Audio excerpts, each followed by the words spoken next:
ಈ ನೆಟ್ವರ್ಕ್ ಯುಗದಲ್ಲಿ ಪಕ್ಷಿಗಳೇ ಇಲ್ಲದ ಜಗತ್ತಲ್ಲಿ ಯಾರಿಗೂ ಕಾಣದ ಪಾರಿವಾಳಗಳ ಸುಂದರ ಜಗತ್ತಿದೆ.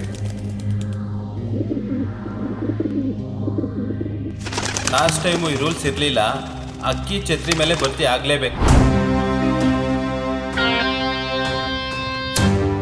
ಏನ್ರೋ ಹೆಂಗ್ ನಡೀತಾ ಇದೆಯಲ್ಲ? ಎಲ್ಲ ಚೆನ್ನಾಗಿ ನಡೀತಾ ಇಟ್ಟಣ. ಆದ್ರೆ ಅಖಾಡಕ್ಕೆ ಯಾರೋ ಒಬ್ಬ ಹೊಸ ಎಂಟ್ರಿ ಕೊಟ್ಟವನಂತೆ. ಯಾವ್ದು ಅಕ್ಕಿ ಹಾಕಿಸ್ತಾರದು? ಕತಾಂಗಣ ಯಾರು ಇವಳು ಬಾಯ್ ಬಡ್ಕಿ? ನಿಂಗೆ ಮೊದ್ಲೇ ಗೊತ್ತೇ ಅವಳು. ಓಯ್, ಯಾರೋ ಬಾಯ್ ಬಡ್ಕಿ, ನೀನ್ ಬಾಯ್ ಬಡ್ಕ.